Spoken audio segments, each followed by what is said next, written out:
So, y'all, I'm outside of the Walmart shopping center right now.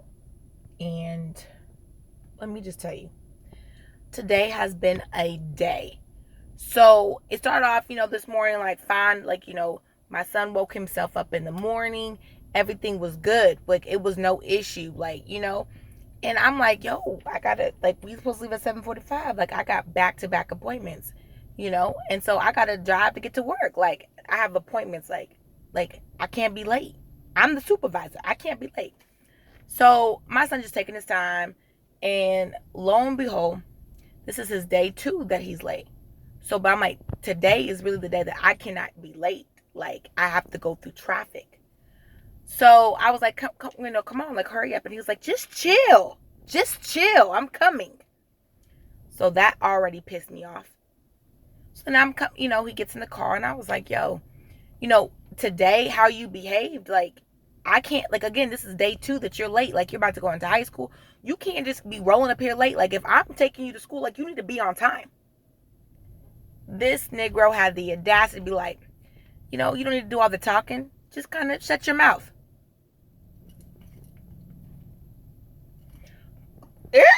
I popped the brakes. I was like, who are you talking to?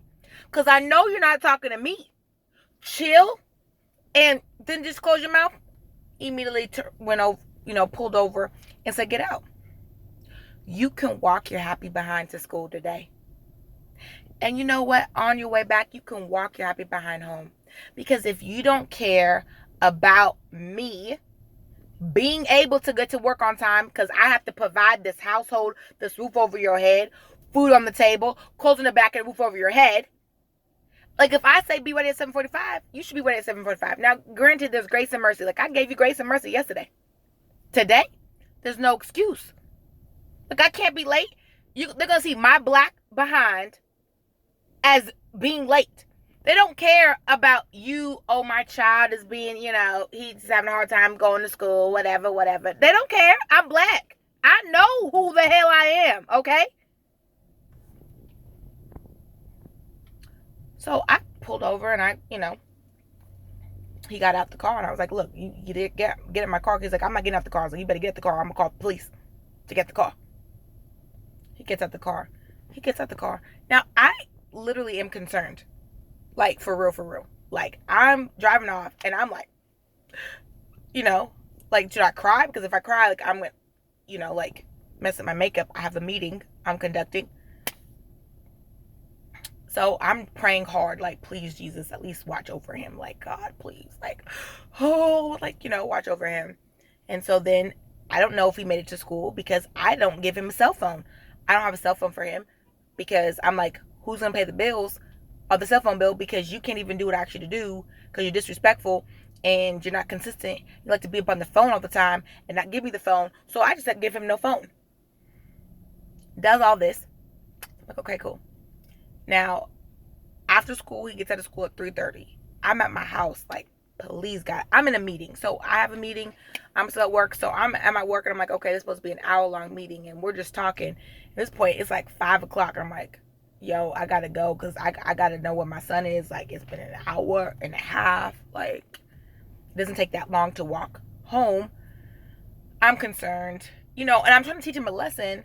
But then, like, for real, I'm like, did somebody get him? I mean, did he ever make it to school? I really don't know if he made it to school. Like, I don't know these things, right? I'm concerned. I'm a concerned mom. And then I'm trying to be like a thug muffin, right? Like, on the outside, I may look like a thug, but on the inside, I'm really a muffin. I'm soft. Like, I'm like, why can't I just be a mom? Like, screw this single mom shit. Like, I want to be able to be a mom sometimes. Just be like, baby, I want to comfort you. Like, are you okay, sweetie? Are you good? No. Then, because the absentee father, now I gotta be like, no, your disrespectfulness is really getting on my nerves. You can't do that. You about to go into high school. There's responsibility, son. Like, there's always this in-between nonsense, right? So what did I do?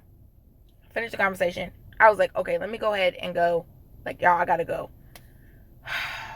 Go down the street, and here he comes. So I pull over, like, get in the car.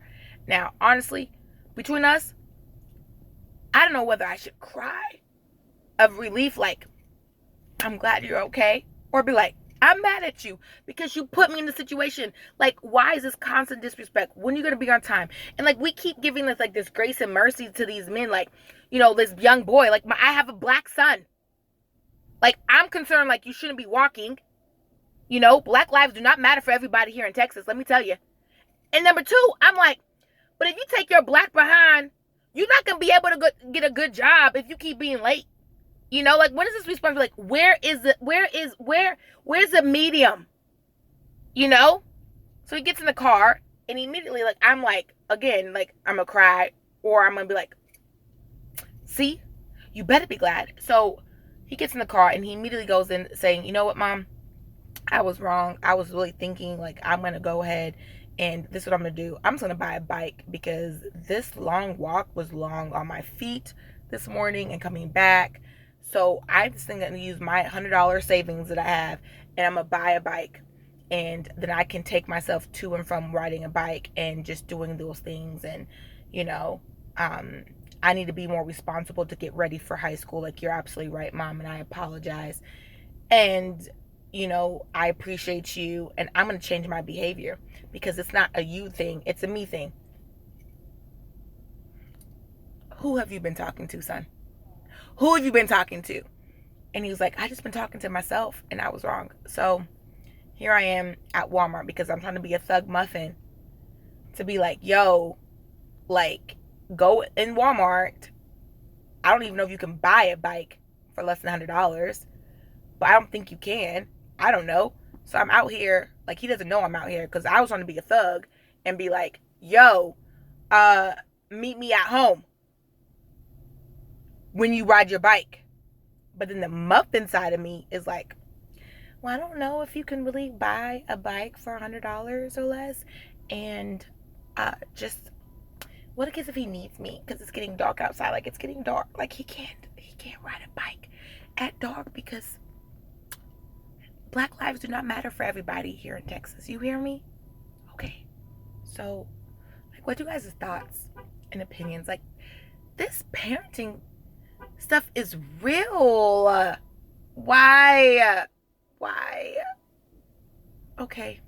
Give me some feedback. Tell me what's up. Like, what do you do? Do you think you should be on time? You not should be on time? Like, should I just be late to work and just work at McDonald's and have a job that doesn't care that I need to be on time because I'm just going to take my son? Like, talk to me. Like, what's going on? Like, tell me what's going on. I am going to have to go inside because I'm going to be like, oh, I'm going to go in Walmart because I need some groceries.